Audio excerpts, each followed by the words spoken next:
What's going on, guys? Dillon DeJesus here, and today we're going to be bringing you guys a little bit of a business talk, and we're going to be talking about 6 things that I wish I knew when I first started out customizing.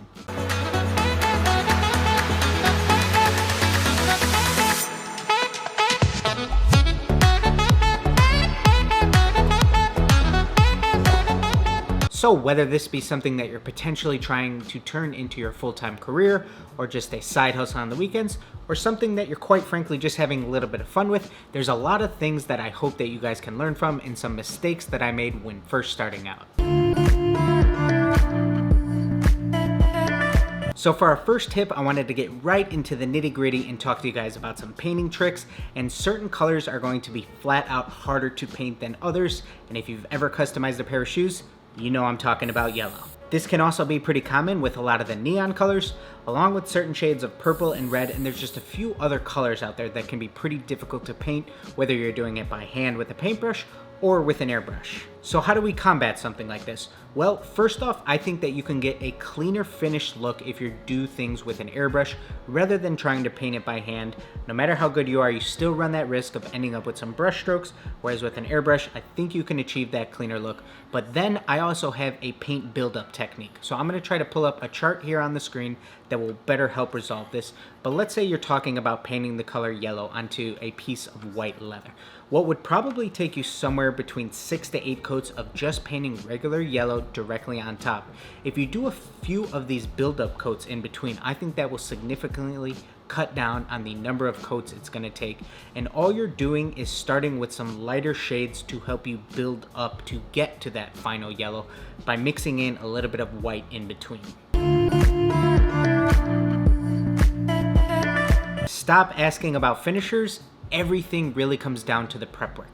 When I first started out customizing, I was absolutely someone who was looking for that magical finisher that you could apply onto the shoes and it would magically save everything. You could speed through the prep process, you could speed through the painting. You didn't have to worry about anything else because the finisher that you applied on top would somehow make them scratch resistant, crack resistant, and you would never have to worry about anything.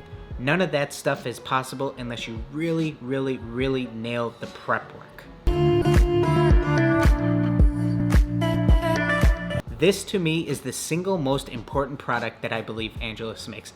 This is something that really helps separate having that amateur look from really having a nice, clean, professional customizer look to your shoes, because they're gonna have that nice, clean factory look, and they're not gonna look like they were painted by somebody in their mom's garage using craft acrylic paints from Michael's or something like that. These are actually going to have that clean, professional look if you take your time and use duller within all of your paints.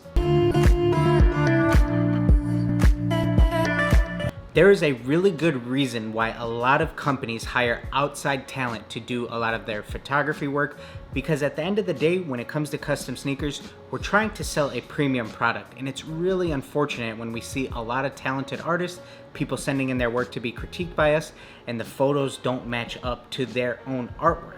You can spend a ton of time doing a pair of custom sneakers, and you really want to show to the outside world through social media and your website how premium your product truly is through the photography.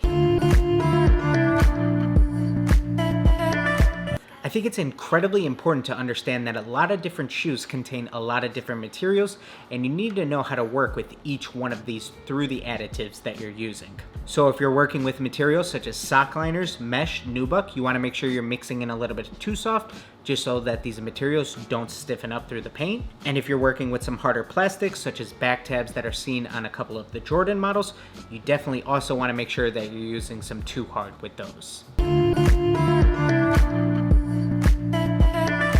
And my final tip, as business is hopefully growing for you, it's incredibly important to be efficient just like in any other business.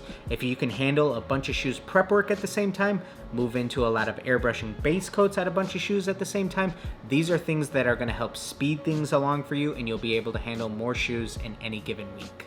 A couple little paint tricks that will also hopefully help with the efficiency. As business is growing, it's a better idea to purchase larger quantities of paint, and then when you're mixing a custom paint for a project, you can then create a larger batch of that paint to save for later use, and then you can also make some airbrush ready paints out of your angelus also. This way things will be a little bit quicker for you to grab, and you won't need to make the simple shade of red every single time you want to airbrush red on some shoes, or black or white, or any of those common colors that you're going to be using all the time. These are all things that greatly would have helped me when I was first starting out. I could definitely be even further along if I would have known about all of these along the journey, but these are all things that will help you grow as a customizer, and it's all about trial and error. These are all things that you can learn over time, but hopefully you're able to take away something from today's video. Go ahead and give it a like if you haven't already. Make sure you're subscribed, and we will see you guys in that next video.